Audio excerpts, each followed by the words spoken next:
Hello बच्चों, let's see this question. This question says a solid body rotates about a stationary axis so that its angular velocity depends on the rotation angle phi as given as omega equal to omega naught minus a phi, where omega naught and a are positive constant. At the moment t equal to 0 and angle phi equal to 0, find the time dependence of angular velocity. तो देखिए पहले तो यहाँ पर की concept लिखा है आपके पास, की कॉन्सेप्ट।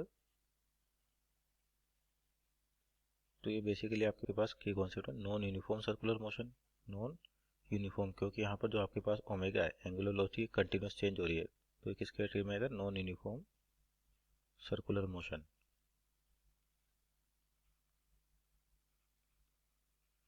तो यहाँ देखिए आपके पास किस तरीके से कंडीशन है कि आपको जो एंगुलर वेलोसिटी ओमेगा, ये दे रखा ओमेगा नॉट माइनस ए फाई। तो अपने को बताना कि time dependency of angular velocity की, इसकी एंगुलर वेलोसिटी क्या होगी आपके पास। तो देखिए अपन ओमेगा को क्या लिख सकते हैं? Rate of change of angle, यानी कि ओमेगा होता है d phi by d t, d phi by d t equal to कितना हो जाएगा? ओमेगा नॉट माइनस ए फाई। तो यहाँ पर फाई को इधर लेके इस टर्म को, तो आपके पास हो जाएगा d phi divide by omega naught minus A phi equal to d t. अब दोनों का इंटीग्रेशन करें अपन, तो यहाँ देखिए इसका इंटीग्रेशन कितना हो जाएगा? नीचे वाली टर्म का डिफरेंशिएशन करें तो माइनस ए आएगा, तो इसको माइनस ए से मान लीजिए मल्टीप्लाई कर देते हैं और माइनस ए से ही डिवाइड कर देते हैं, तो नीचे वाले का डिफरेंशिएशन करें तो कितना आएगा? माइनस का ए। तो इसका मीनिंग, इसका एक्चुअल आपका इसका इंटीग्रेशन क्या हो जाएगा? L N omega naught minus ए फाई,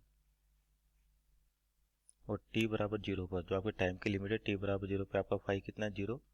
और t बराबर t पे बोलते हैं एंगल कितना आपके पास? फाई है। तो लिमिट हो जाएगी जीरो से फाई और इधर टाइम हो जाएगा t।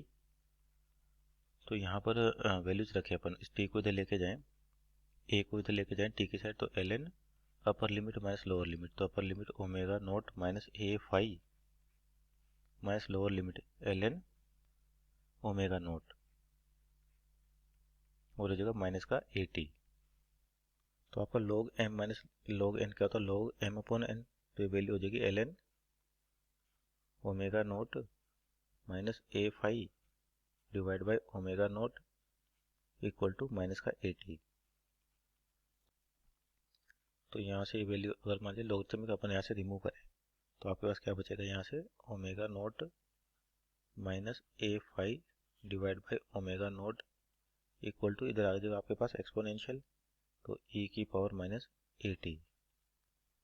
यहाँ से अगर फाई की वैल्यू निकाले अपन, तो ओमेगा नोट इसके साथ मल्टीप्लाई में आएगा, और ये आपके पास माइनस का है तो इधर जाएगा, और ये इधर आएगा तो प्लस का हो जाएगा। तो यानी कि जो फाई की वैल्यू हो जाएगी आपके पास हो जाएगी ओमेगा नोट, तो कॉमन हो गया अपने पास, बचेगा कितना? One minus e to power minus a t, और डिवाइड बाई जो आपके पास जो ये कॉन्स्टेंट ए, तो ये तो हो गया आपके पास फाई।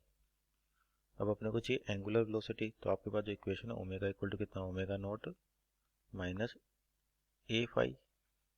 तो यहाँ पर वैल्यू रखे अपन, तो ओमेगा नोट माइनस ए फाई, फाई की वैल्यू कितनी? Omega naught by a into one minus e to power minus a T.